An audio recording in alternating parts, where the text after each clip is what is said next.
It's time now for perspective, and we're sticking with the fact that today is the final day of a 4-day truce between Israel and Hamas amid significant speculation that the current pause in fighting could well be extended.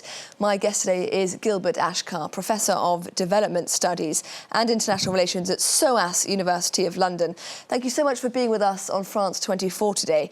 Now, Hamas has said that it does want to extend the current truce. What do you think are Hamas's main motivations in wanting this truce extended? Good morning. Well, I think that the motivations on the side of Hamas are rather obvious. After so many destructions and killings and all that, they need to first of all they need aid to come into the strip, the Gaza Strip, and this is what this truce is about. It's not only about hostages. It's about also allowing trucks, lorries, bringing aid into the strip to come in. And they also probably need some time to reorganize because they have been dealt a very, very heavy blow with this absolutely brutal invasion that has been going on since October 7. And this is also about releasing Palestinian prisoners in this exchange that we've been seeing in recent days. Do you think that Hamas thinks it has the chance of getting many more Palestinian prisoners released from Israeli custody? I think so, but I don't think this. Given the fact that the terms of exchange are no longer the kind of terms that you had in the past, when you had one Israeli soldier, Gilbert Achcar, exchange for over 1,000 Palestinian prisoners. What they're getting now, the effect of it has already been there in the West Bank, but that's not the main goal, I would say. I'm pretty sure that their main concern is what is going on inside the Gaza Strip, much more than any other target. So we've had, of course, a 4-day truce. Now we're currently in the 4th day of that truce. In terms of the humanitarian situation on the ground, how significant has this pause been in being able to get that desperately needed aid into Gaza? Well, we have been following this. The pouring of aid into the strip, but this is, everybody says, all agencies say, all humanitarian agencies are saying this is but drops in an ocean of needs. The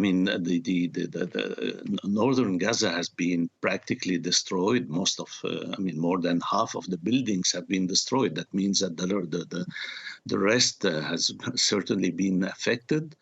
And you have now a new problem of Palestinian refugees. Whatever happens now, even if that war stopped now, you have over 1.5 million Gazans who have been, who are now without a shelter, except those tents that are being built there. They can't go back to North Gaza. They are not allowed for the moment to go back by the Israeli army. And even if they were, they wouldn't find any place where to be. Their houses, their buildings, everything has been destroyed. So that's a hugely terrible humanitarian situation. And I think that American President Biden is getting aware of the trap into which I think he fell, or he actually projected himself in refusing to call for a ceasefire and appearing to endorse unconditionally the Israeli onslaught in the name of eradicating Hamas. But this onslaught has proved, and even you had in the Washington Post just a couple of days ago, or the New York Times, one of them, an article explaining that this offensive has been, in terms of killings, much more destructive than any war in recent memory. You have to go back to the Second World War maybe to find something like that, or maybe Vietnam. And you've had close to 15,000 people killed in Gaza until now, and this is absolutely huge. And if this were to continue, you would have even much more than that. And that's the point. And that's how I interpret Joe Biden pushing for the truce to be extended. It's, again, I mean, of course, there are hostages in the balance, but beyond that, I think, and that he realizes now that I hope that he realizes now that that this is going nowhere, that this is absolutely catastrophic. And of course, That, sorry to interrupt, but of course, Benjamin Netanyahu has said that Israel will absolutely resume its offensive, quote, with sure. all of its might once this truce expires. Do you think that Israel is taking note of what you seem to suggest is its waning support on the international scene? Does Israel care? Well, Israel cares, but that means resuming the war very quickly, because they want to achieve their goal, their stated goal, which is the reoccupation of Gaza, basically. And this reoccupation of Gaza is being done in such a way that it leads to a huge number of casualties, because they are destroying everything. And why do they destroy everything? It is because, I mean, they don't want to take any risk with their own soldiers. So in order to minimize the number of Israeli soldiers that would die in this operation, they are maximizing at an absolutely appalling level the number of civilians that are getting killed and the destruction, the level of destruction. So they want to carry on and finish that as soon as possible before the international pressure gets too strong over them, starting with that of the United States.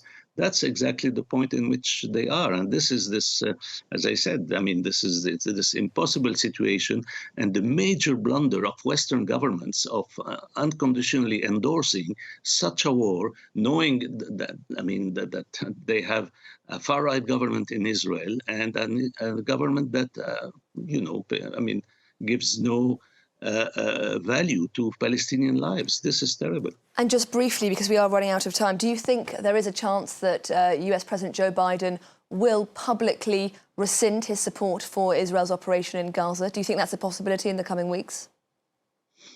Well, I would hope so. I would hope this, but frankly, I'm not very optimistic about that, because the positions of his administration until now has not shown any courage, and they have been rather very short-sighted politically, very, very short-sighted politically, and this is going to blow back in their face, including in the elections in the United States, because we know now that there are a lot of people who are not going to vote for Joe Biden the next election, who would have, because they resent Trump, but not to the point of voting for someone who appears now as having endorsed what is an absolutely huge massacre in Gaza.